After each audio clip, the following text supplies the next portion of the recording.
Starting in October of 2002, Naruto is based on the hit manga of the same name by Masashi Kishimoto. It was an instant hit as a manga, an even bigger hit as an anime, becoming one of the most influential pieces of media known to man. Its story follows the titular character Naruto Uzumaki, his friends Sakura and Sasuke, and their teacher Kakashi, as they tackle the challenges of being professional ninjas in the world of Naruto. But of course, all of this is building towards Naruto's one true goal, becoming Hokage one day. However, all of this is just the surface level stuff. There's an insane amount of characters that we're going to be introduced to over the course of this anime, and I'll introduce them all as we go, because talking about them all right now would make this intro an hour long. Now, why would I want to do that when this video is already so goddamn long? Stay here till the end, because there's a special announcement waiting just for you. Now, I suggest you grab a few snacks and buckle up, because this one is one that you just don't want to miss. Without further ado,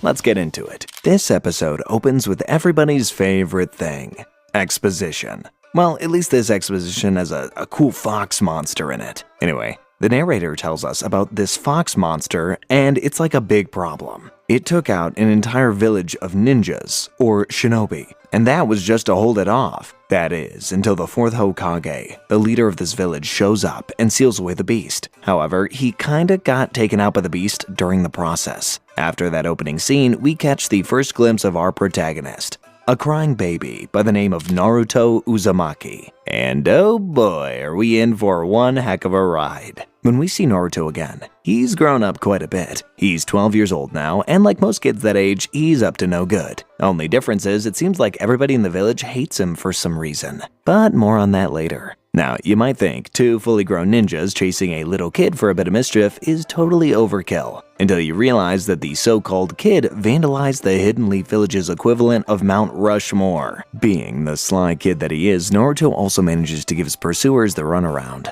only to be apprehended by Iruka-sensei, his teacher, who ties him up in ropes and brings him back to class. Back in class, Iruka-sensei tests all the aspiring shinobi on their transformation jutsu, a technique that allows them to change their appearance. Here, we are introduced to the 2 characters that Naruto will be most familiar with, Sakura Haruno and Sasuke Uchiha, both of whom turn into Iruka-sensei, passing the test with flying colors. But when it's Naruto's turn, he decides to transform into a naked lady. Anime back in the day was kinda perverse, and Naruto is definitely no exception.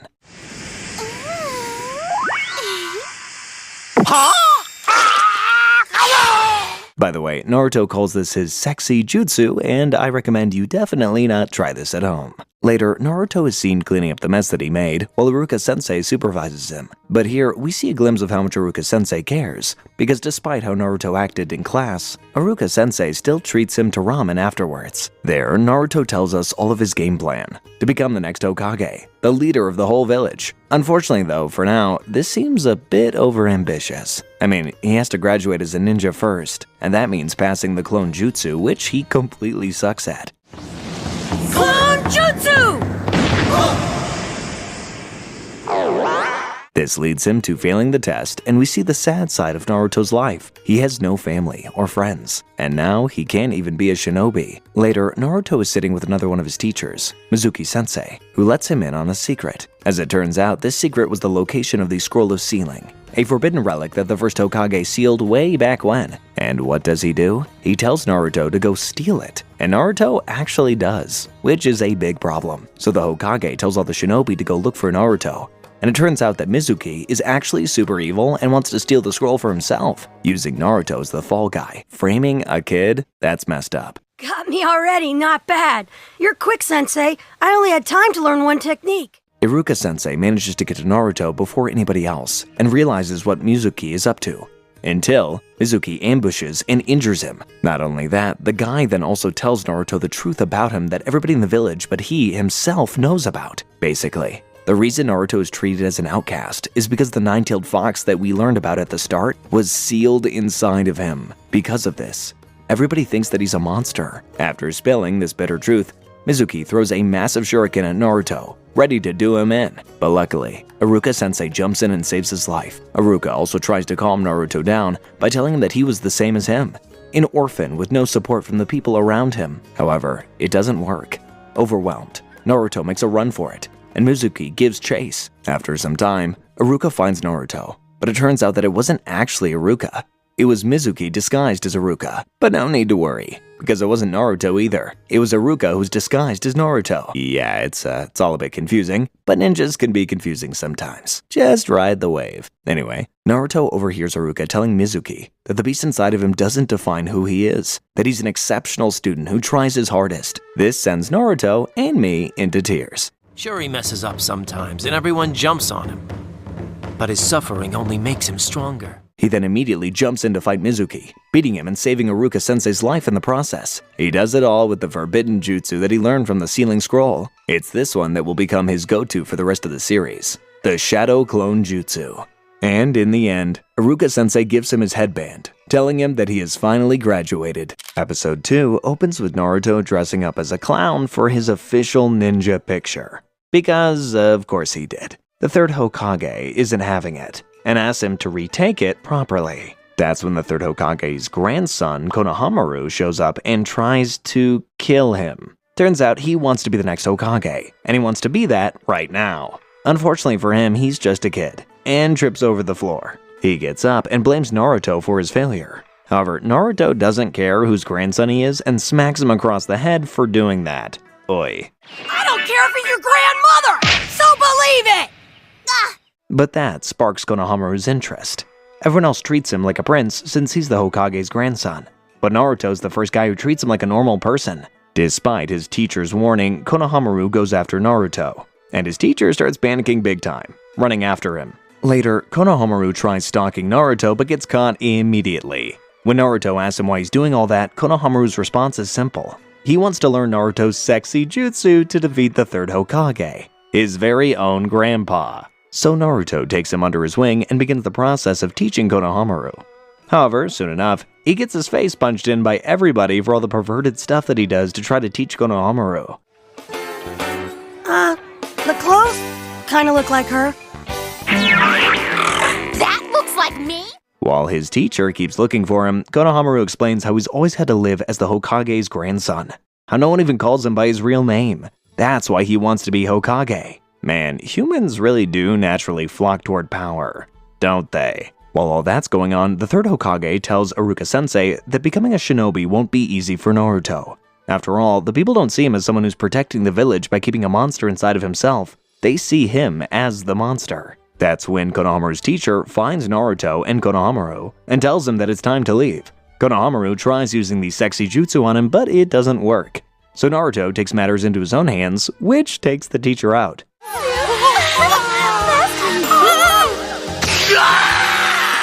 The episode then ends with Konohamaru declaring that Naruto is now his rival, and that they'll both fight for the title of Hokage one day. But it's clear that this is a rivalry of friendship and respect, so much so that even the third Hokage approves of it. The third episode opens with Naruto getting ready for his orientation as a ninja, and getting ambushed by Konohamaru along the way. We then switch to Sakura and Ino, and it's clear that they have a serious rivalry, though it's unclear why. When all of them get to class, we see that Naruto has a huge crush on Sakura, and tries talking to her, only to get shoved to the side. Yikes. Turns out that Sakura, Ino, and every other girl in the class is only interested in one guy, and that's the top rookie shinobi this year, Sasuke Uchiha. Sasuke is the Vegeta to Naruto's Goku. He's cold, distant, really cool, and there's something slightly menacing about him. He is the sole survivor of his clan, but we'll get to all of that later. Anyway, Naruto is immediately jealous of Sasuke, and he gets all up in his face to show him that. Unfortunately though, he gets bumped from behind and ends up kissing Sasuke in one of the funniest and most iconic scenes in all of Naruto. Sorry, did I bump you? What the? A scene which becomes the horror of every girl in class, who proceeds to open a fresh can of whoop-ass on him. After all that drama, Iruka-sensei announces that the class will be divided into teams of 3, and will be assigned a dedicated sensei. And it just so happens that Naruto, Sasuke, and Sakura end up in the same team. Of course. Sasuke runs off as soon as class is over, so Naruto tries to get lunch with Sakura but gets brutally rejected. Super annoyed by that, he decides to go after Sasuke, but instead he ends up getting beaten up. Sasuke then goes and has a surprisingly intimate conversation with Sakura. But yeah, it's not actually Sasuke, it's Naruto disguised as Sasuke. Turns out, Naruto actually beat him, and is doing this to make Sakura think that Sasuke's a jerk. But when he has to go to the bathroom, the real Sasuke, who manages to escape, shows up and shows Sakura that he is, in fact, a real jerk, breaking her heart. Because you're annoying. Naruto then runs into Sasuke again and plans to fight him, until he has to go to the bathroom again. He drank some expired milk in the morning, so the rest of the episode is basically him just having to run off to the bathroom. I bet he wishes there was a jutsu to fix that. The episode opens with Team 7, i.e. Sakura, Sasuke, and Naruto waiting for their teacher, who's super late to the meeting. Naruto gets super annoyed by the fact that he has to wait, so he plants a duster in the door as a prank. Sasuke tells him that he's a fool, that no Jonin would ever fall for something like that. They're very high-level ninjas. Until their sensei walks through the door and totally falls for it. That sensei is, of course, the copycat ninja, Kakashi Hatake, the single coolest character to ever exist. He has them all introduce themselves, and that's where we catch our first real glimpse into Sasuke's life. He has someone specific in mind that he wants revenge on.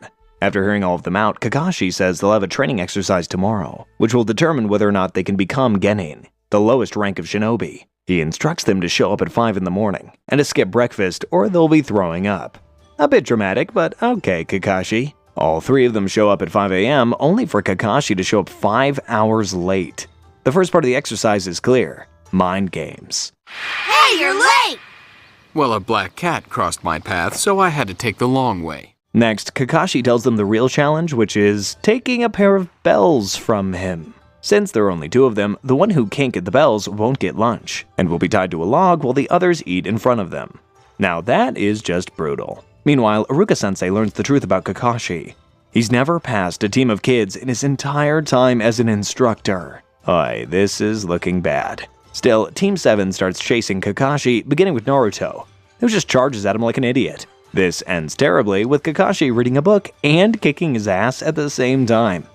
Before finishing off with the 1,000 Years of Death, which, yeah, I'm not even gonna touch that one.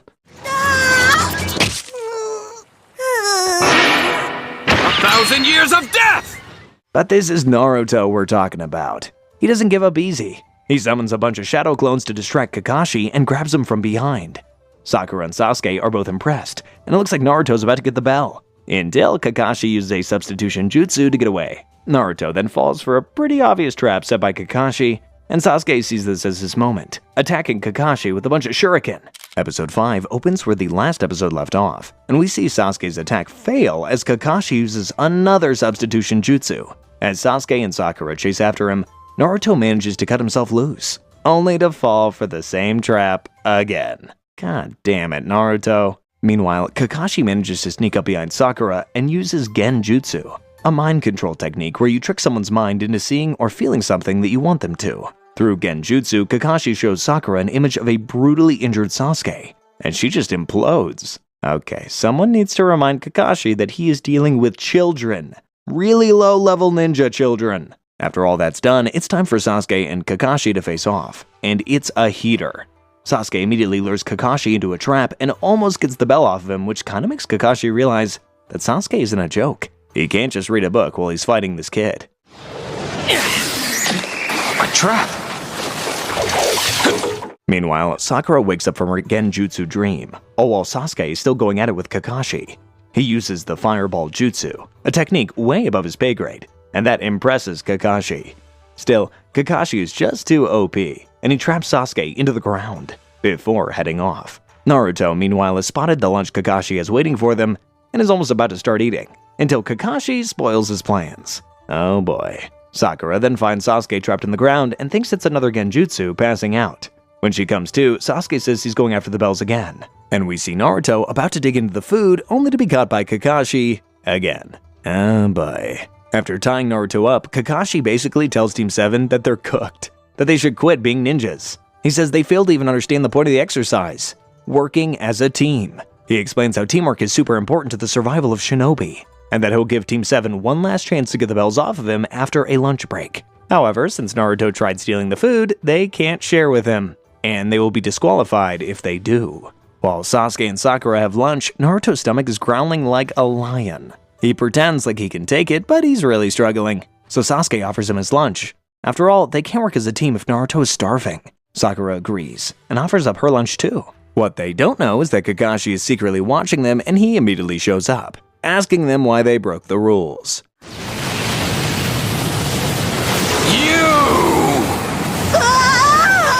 To which all three of them say they had to break the rules in order to work as a team. And wouldn't you know it, that was the correct answer. They then become the first ever team to pass Kakashi's test.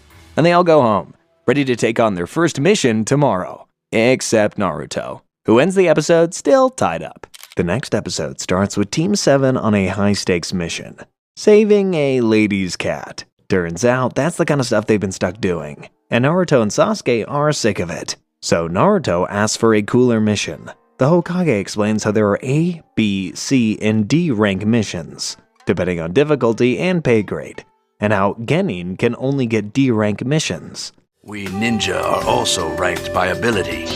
Hokage at the top, Jonin, Chunin, and Genin. Then, to everybody's surprise, including mine, third Hokage gives in and gives them the job of bodyguarding Tazuna, a bridge builder, while he travels a village over to complete his project. A C-ranked mission. It ain't much, but it sure beats chasing cats. They head out of the village, which is Naruto's first time being outside of the village. From the start of their journey, it's clear the bridge builder hates Naruto, and Naruto hates him right back. As they leave the village, some shinobi with different headbands than the ones from the Leaf Village watch them from the shadows. Along the way, Kakashi describes how the Hidden Leaf Village isn't the only shinobi village, and how there are 4 others. I'll touch on them as they come up, but all you need to know is that this gives us a glimpse into just how big the world of Naruto really is. Everything is going smoothly, until a pair of shinobi literally appear out of water and ambush them. It looks like Kakashi bites the dust, and Naruto is next,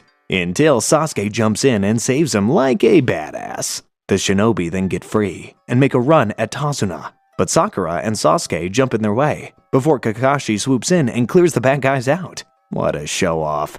After the battle, Sasuke calls Naruto a scaredy cat, and you can imagine how well he takes that. Kakashi says the guys that came after them are from one of the other shinobi villages that he was talking about, i.e. the Hidden Mist Village. Not only that, but their target was Tazuna. Turns out old bridge boy over here lied about just how serious the threat to his life was, so he didn't have to pay for a B-rank mission.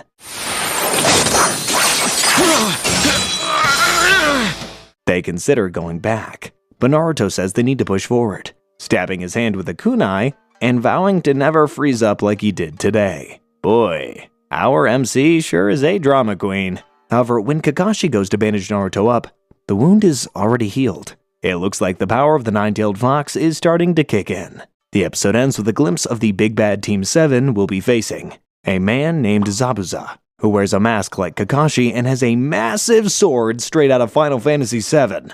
The episode opens with Team 7 traveling on a boat, making their way to the bridge. On the way there, Kakashi asks Tazuna to tell the truth, so he spills. Gato, one of the richest men in the world, wants to stop Tazuna from building the bridge because it would ruin his profit. Standard rich people being evil and stuff.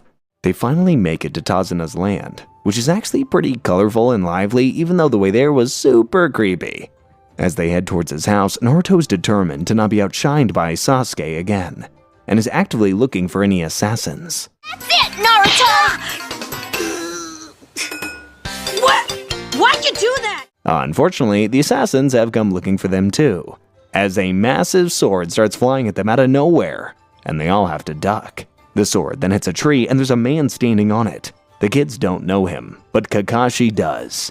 He's Zabuza, a rogue shinobi from the Hidden Mist Village.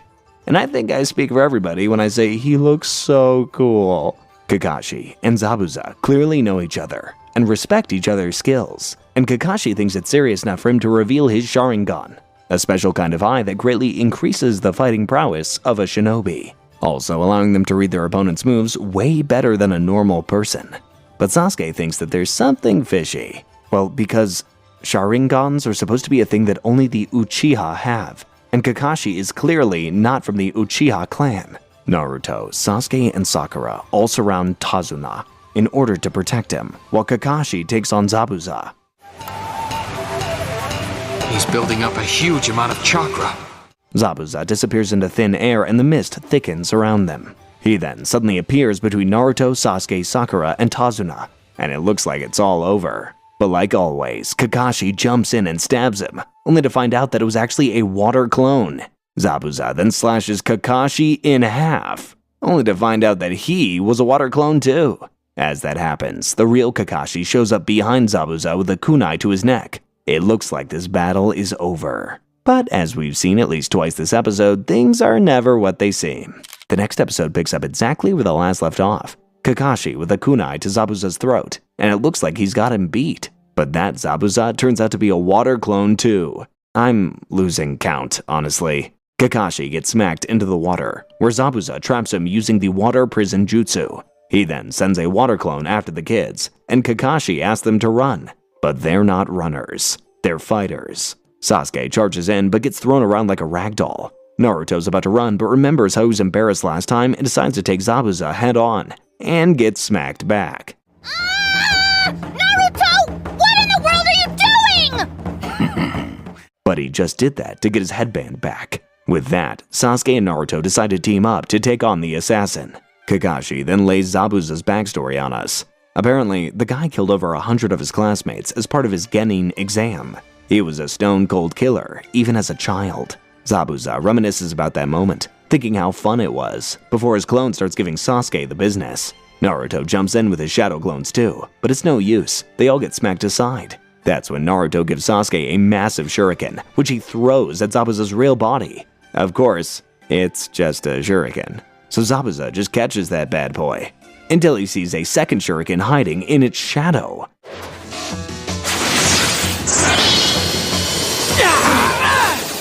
With both hands occupied, he has no chance but to jump, thinking that he's evaded the attack. And that's when we get one of the most iconic scenes in all of Naruto.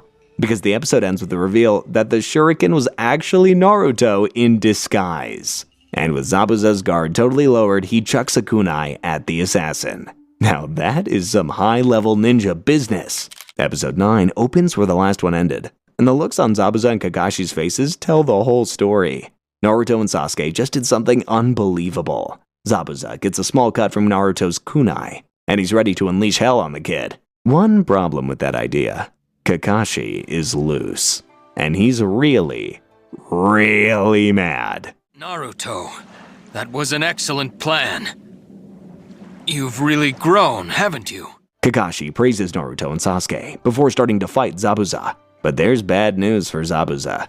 They don't call Kakashi the copy ninja for nothing. He immediately starts copying every single jutsu and move that Zabuza makes. Within moments, Kakashi's mind games totally destroy Zabuza's confidence, and he gets put on his little butt before getting impaled by 4 kunai. Kakashi is about to finish him off when a mysterious figure in a mask throws 2 blades into Zabuza's neck, taking him out. Kakashi confirms Zabuza's demise himself and identifies the mysterious figure as a tracker ninja from the Hidden Mist village.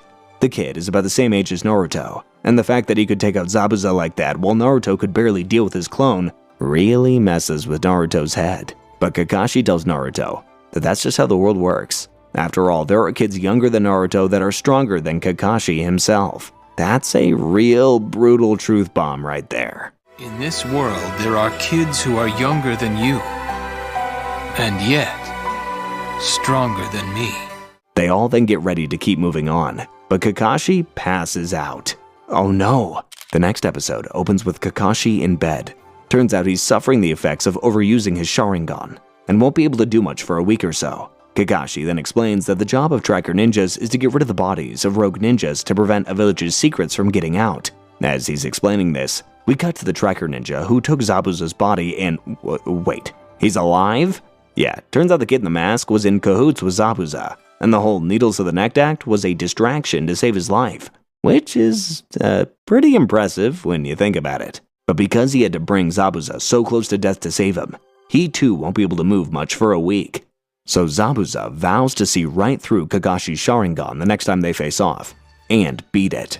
But Kakashi is an absolute genius, and he figures out that Zabuza is alive, and that the kid was working with him. He tells Team 7 that they need to start training for the next battle, but that's when Tazuna's grandson shows up, calls them losers, says they're gonna die, and then goes back to his room. There's no such thing as a hero. You're just full of stupid ideas! Naruto, as you can imagine, takes offense to this, and he goes to teach the kid a lesson. only to find him holding a picture of his dad and crying. Yeah, that's the kind of pain that Naruto can relate to. Next up, the training Kakashi was talking about. Sakura gives Naruto and the audience a basic explanation of chakra, which is basically the energy they use to perform different kinds of jutsu. Then Kakashi explains their goal: to master how to control their chakra efficiently. Their test: to walk on a tree with their feet, and only their feet. They start trying, and the results are pretty predictable. Naruto doesn't use enough chakra and falls like an idiot. Sasuke uses too much and pushes himself off. And surprisingly, it's Sakura who has the best chakra control, something that may or may not be important to her character later on in the story. Anyway, this sparks the competition between Naruto and Sasuke, who are both determined to outdo the other. Back at Zabuza's hideout, an evil businessman named Gato comes in and makes fun of Zabuza for losing to the Hidden Leaf Village shinobi. He's the one who hired them to get rid of Tazuna. The tracker ninja boy who saved him, whose name is Haku, takes the verbal disrespect. Demon of the hidden mist. More like coward of the hidden mist. But when Gato tries touching Zabuza, he instantly grabs his arm, before showing both his henchmen and him that they're no match for him at all. Gato leaves, saying that if Zabuza fails again, he'll really be done for. Meanwhile, Team 7 is still working on their chakras, but Naruto isn't getting any better. You'd expect him to do something stubborn or stupid, but he ends up doing the smartest thing possible. He asks Sakura for help on how to get better. As Kakashi looks on, thinking about how Naruto's dormant chakra reserve is even bigger than his own. He has no idea how right he is. The episode opens with only Sakura guarding Tazuna.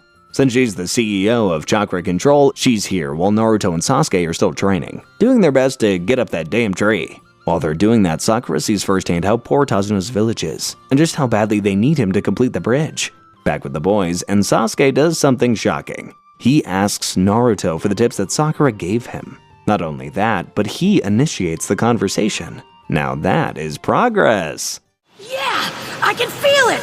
I'm going all the way this time. Hey, Naruto! Unfortunately for him, Naruto refuses to share. You know, rivalry is real and rampant. The rivalry is so real, so rampant, in fact, that they even compete over who can eat more food the fastest, which makes them both throw up. After dinner in the ridiculous eating contest, Sakura asks about a picture in the house, which really upsets Tazuna's grandson, Inari. We then get the backstory of Kaiza, Inari's adoptive father, who was something of a hero to the community and who Inari met when he saved Inari's life. Unfortunately though, that's when Gato and his goons showed up and gave him a public execution in front of everybody, including Inari. It's safe to say that the poor kid hasn't been the same since. Jesus, I thought this was a kid's show.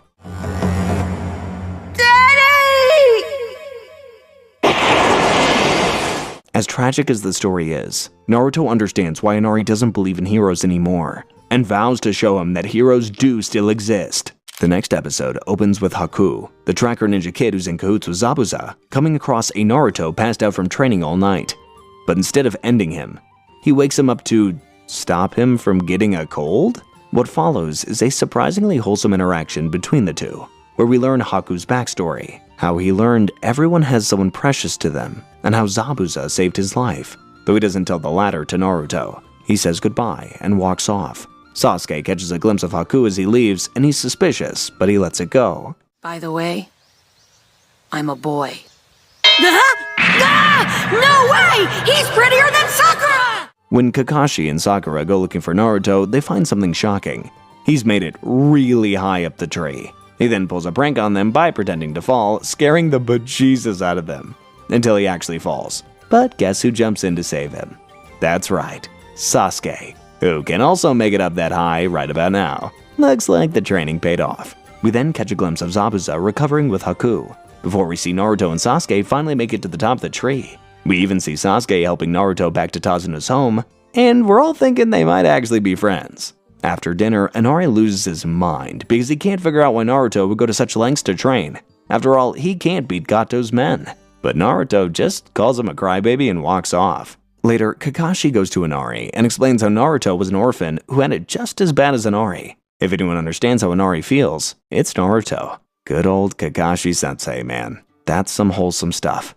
Even though he's young and still learning, he knows what it means to be strong, like your father did. The next day, Naruto ends up oversleeping and has to hurry to catch up to Kakashi and the others, while Gato's men secretly close in on Inari and his mom. When Team 7, minus Naruto, get to the bridge, they see the bridge workers have been assaulted by Zabuza and Haku, who ambush them. But this isn't like a week ago. Sasuke is prepared and makes quick work of Zabuza's water clones. Looks like Haku has a rival. We pick up right where we left off in episode 13. Naruto traveling through the forest and the rest of Team 7 facing Zabuza. Meanwhile, Gato's lackeys break into Inari's home and take his mom hostage. Inari is left crying until he remembers Naruto's words. He gains the courage to step up to Gato's men, who draw their swords. But before we can see what happened there, we're back at the bridge, with Sasuke and Haku facing off.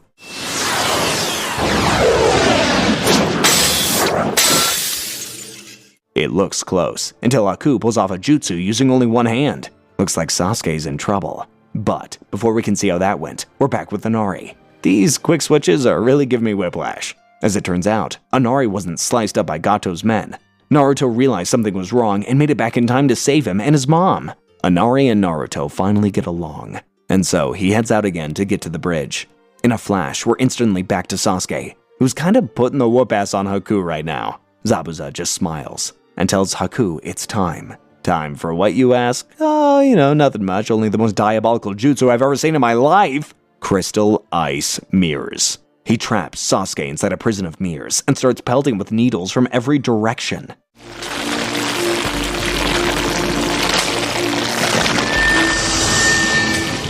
Kakashi tries saving him, but he's got his hands full with Zabuza. Sakura tries helping out too, but she can't. It looks like Sasuke is done for. That is, until a shuriken hits Haku out of nowhere.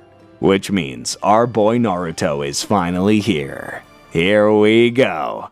The episode starts with a recap of the arc so far. And, once they recap all of that, then we're back into the heat of battle. Naruto tries to bring out some shadow clones, but Zabuza instantly reacts, and he's about to get sliced up. He has clones hiding in the mirrors, all throwing needles at the same time.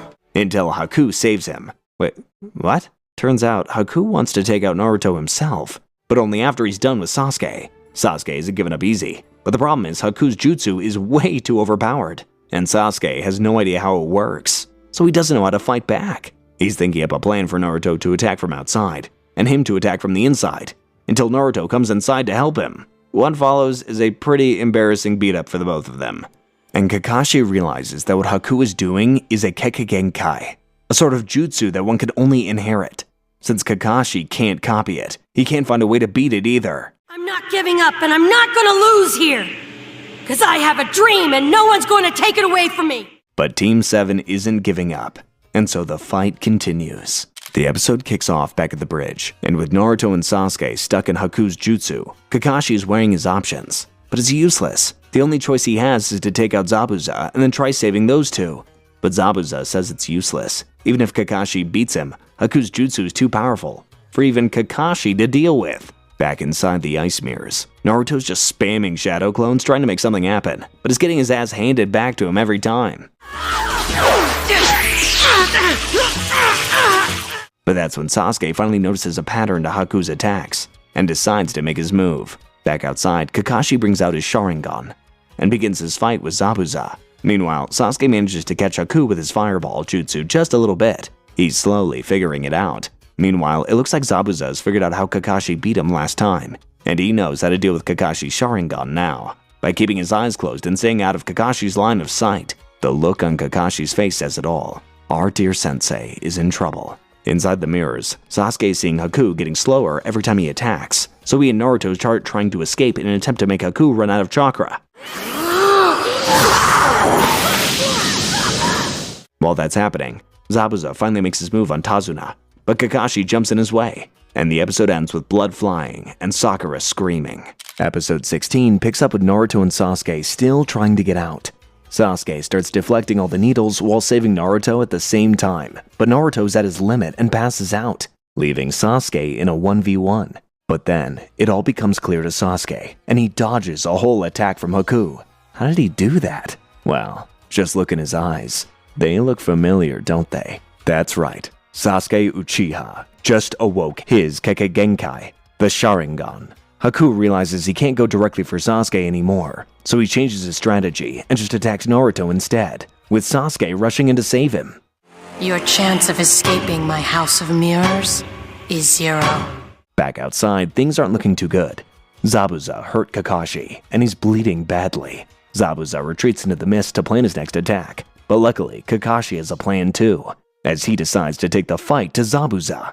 Cut to Naruto. He wakes up to see something terrifying. Apparently, Sasuke jumped in the way of Haku's attack to save him, and he's in really bad shape. Naruto asks Sasuke why he went so far to protect him, but Sasuke simply says that he doesn't know. But I think I do. He cares about Naruto. Sasuke now thinks he's dying, so he tells Naruto about his ultimate goal, killing his brother, and also tells him not to die. Naruto then hugs Sasuke's seemingly lifeless body in a scene that could make a damn mountain cry. Haku thinks the battle is over, but what he doesn't know is he just woke up the damn beast. I'm gonna kill you! And I mean that in the most literal way possible. Because the pain that Naruto is feeling right now, yep, it has made the nine-tailed fox emerge. It's coming for Haku. The next episode begins with us seeing the full effects of the Nine-Tails' power on Naruto. He heals all his injuries. His teeth, hair, and eyes all become more sinister, like that of a monster.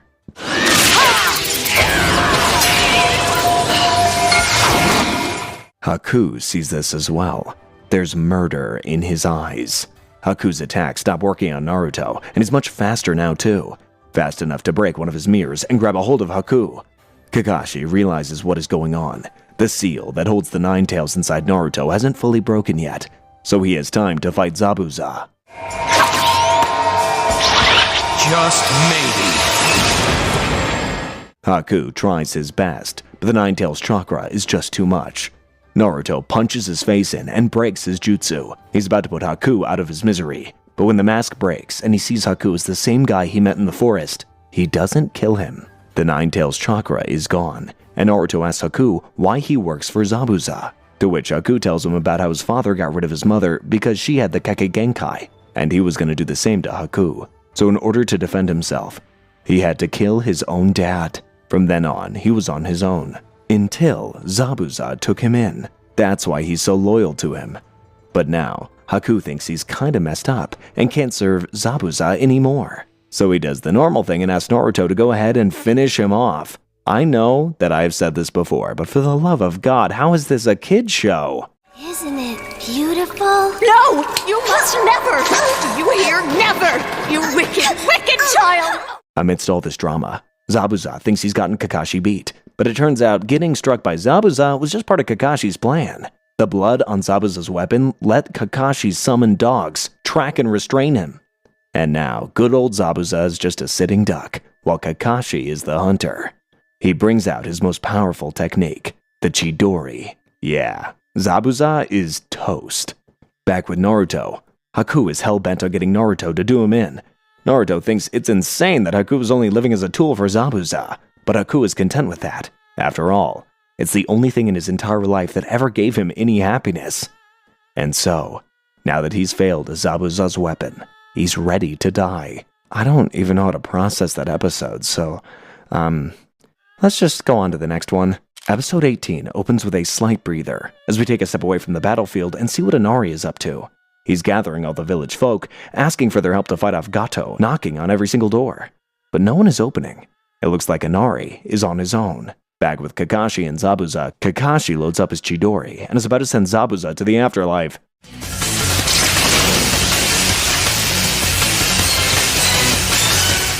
Meanwhile, Naruto agrees to end Haku's life and charges at him with a kunai. That's when the fog clears, and Haku realizes Zabuza's life is in danger. So he does the unthinkable and jumps in front of Zabuza, taking the hit for him and sacrificing his life in the process. Man. Meanwhile, back with Inari, his mom tries to stop him from going to the bridge alone, but he's not stopping. Lucky for him, when he opens the door, he sees he's not alone at all. Back with Naruto, he sees Haku holding Kakashi in place for Zabuza to strike him down, his final act of service. This Zabuza guy really is a heartless monster. But well, Haku dies before Zabuza can hit Kakashi. Meanwhile, Sakura and Tazuna run to Sasuke's lifeless body, and thinking he's dead, Sakura starts weeping. Meanwhile, Kakashi is giving Zabuza the absolute business, tossing him around like a sack of potatoes.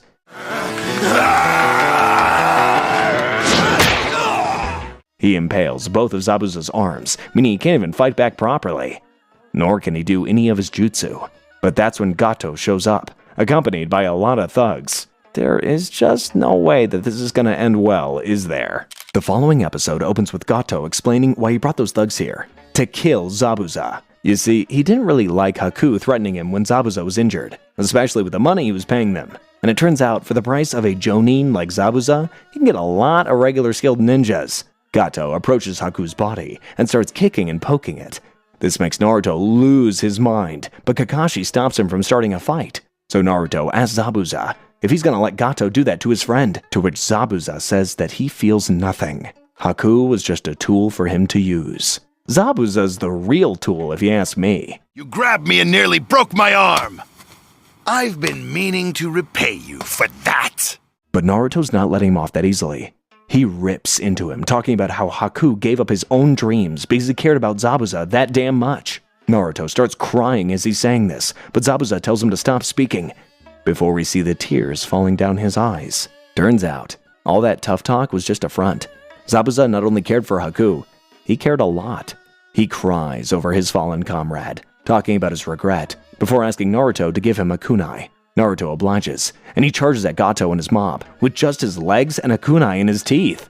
He takes a bunch of guys out, and gets stabbed by a bunch too. But he eventually gets to Gato, and he takes the evil businessman out, before scaring off the rest of the mob, and then finally biting the dust.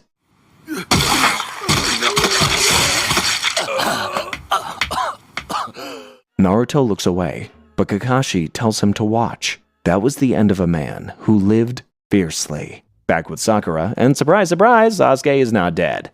Come on, you really think that they get rid of him like that? Don't worry guys, this isn't Attack on Titan. Earlier, Sakura was crying from sadness, but now she's crying tears of joy. Sasuke gets up, and immediately asks where Naruto is. Seeing him, Naruto almost breaks down in tears too, but they don't have time to be emotional. Remember all those thugs Gato hired? Well, Zabuza just took out their payday, so they have a new plan. To raid the village and take everything valuable that they have. Sadly, Team 7 is too exhausted from their battle to stop them, and the mob closes in. Until an arrow is shot in front of them. And guess what? It's Inari and the rest of the village elders here to fight for their village. Naruto summons some shadow clones to help, and Kakashi helps by bluffing with clones too. Seeing that the threat is way more than they were ready for, the thugs decide to bail. As the villagers celebrate, Zabuza has one last thing to ask of Kakashi. He wants to die next to Haku. So Kakashi takes him there, and he passes away next to the person that he cared about most. You are always at my side. The least I can do is to be beside you at the end. No, I'm not crying. There's just something in both my eyes. Later, after burying Zabuza and Haku, Naruto decides that this whole being a tool thing isn't the kind of ninja that he wants to be, so he's gonna pave his own ninja way. And with that, Team 7 bids Tazuna, Inari, and the rest of the village people a super emotional goodbye. As they're leaving, Tazuna comes up with a name for the bridge. The Great Naruto Bridge. A name that people will remember for a long, long time. The following episode opens with Naruto finally back at the Leaf Village and meeting up with his teammates. Soon, Kakashi shows up and Naruto immediately starts demanding harder missions. There's a hidden agenda behind that though.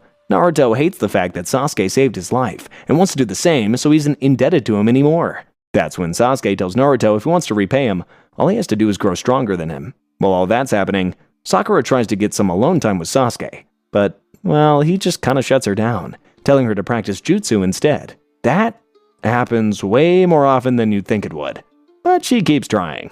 Let's face it, you're actually worse than Naruto. Worse than Naruto. Worse than Naruto. That's when Naruto sees what definitely isn't Konohamaru spying on him, but with a twist.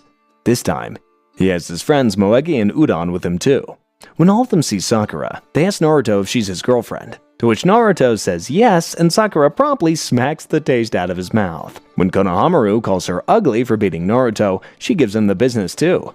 All of them then run into two shinobi who are clearly not from the Leaf Village. The girl's name is Tamari, and the guy is Konkuro, who has taken offense to Konohamaru bumping into him. He beats him up and threatens to hurt him. Naruto runs in to stop him, but is tripped by Konkuro's jutsu. But just before Konkuro can hit poor Konohamaru, Sasuke throws a rock at him, stopping him. How come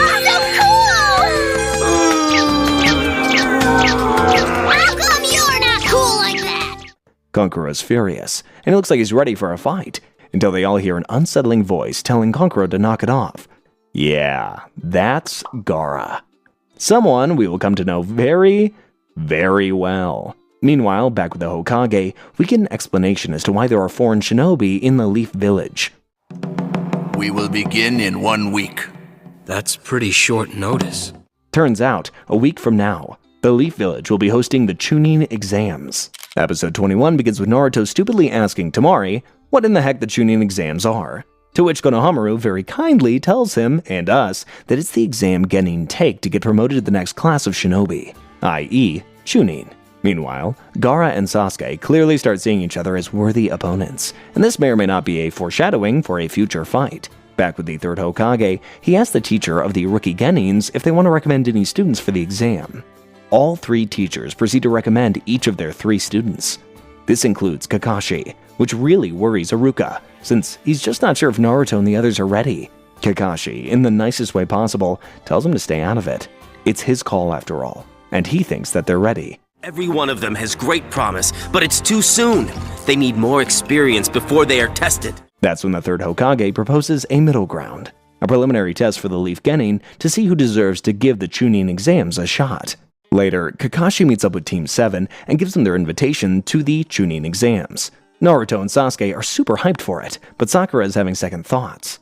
Later that evening, Genin from all the villages start to gather in the Hidden Leaf. The next day, Naruto shows up to play with Konohamaru and his friends when a mysterious shinobi shows up and kidnaps Moegi, Konohamaru's little friend. Meanwhile, Sasuke asks Sakura to go on a walk with him, and she happily agrees. Naruto chases after Konohamaru's friend only to see her being tied up and threatened. The kidnapper makes his demands clear. He wants the Scroll of Sealing, the same one that Naruto learned the Shadow Clone Jutsu from. Back with Sakura, and Sasuke tells her she should give up on the Chunin Exams. He says that she's not ready yet. That's when the same shinobi shows up and attacks Sasuke, impaling him with about 1,000 kunai. Yeah, something fishy's going on. Back with Naruto, and he refuses to give the kidnapper what he wants. When he threatens Moegi's life, Naruto laughs it off, because one of his shadow clones already rescued her. Then I guess you don't care what happens to this girl. What girl? All I see is 2 dummies, you and the one next to you made of straw. What? He then traps the guy in a net, but he manages to escape. Meanwhile, Sakura is crying over Sasuke, or rather, pretending to cry. In reality, she knew this was his genjutsu all along. We also get a glimpse of Sasuke beating on a similar-looking guy. Turns out, that was the preliminary test before the exam. Iruka was the guy in disguise, and all 9 rookies are ready. As the Genin try to get in the classroom, a bunch of bully shinobi are blocking their paths. But it turns out that was just a test too. This is also where we get introduced to Rock Lee, a guy with the worst haircut of all time. We'll get to know him soon enough. Now let's see you deal with this!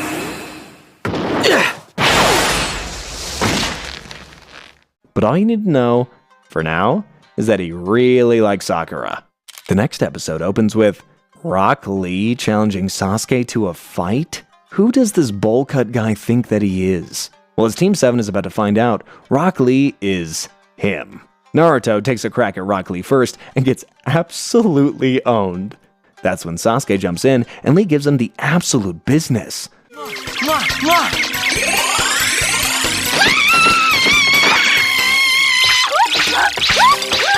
Smacking him around like he's some chump. Sasuke is forced to bring out the Sharingan, and Sakura thinks it's a surefire win for Sasuke, but Lee still bodies him. Because Lee isn't using ninjutsu or genjutsu. All he does is taijutsu. In other words, Lee just throws hands, and Sasuke's Sharingan is unable to copy natural talent.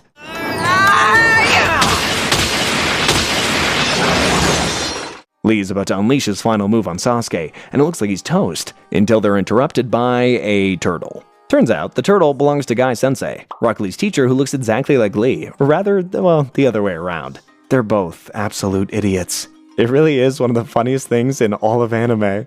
Now for your punishment. You fool!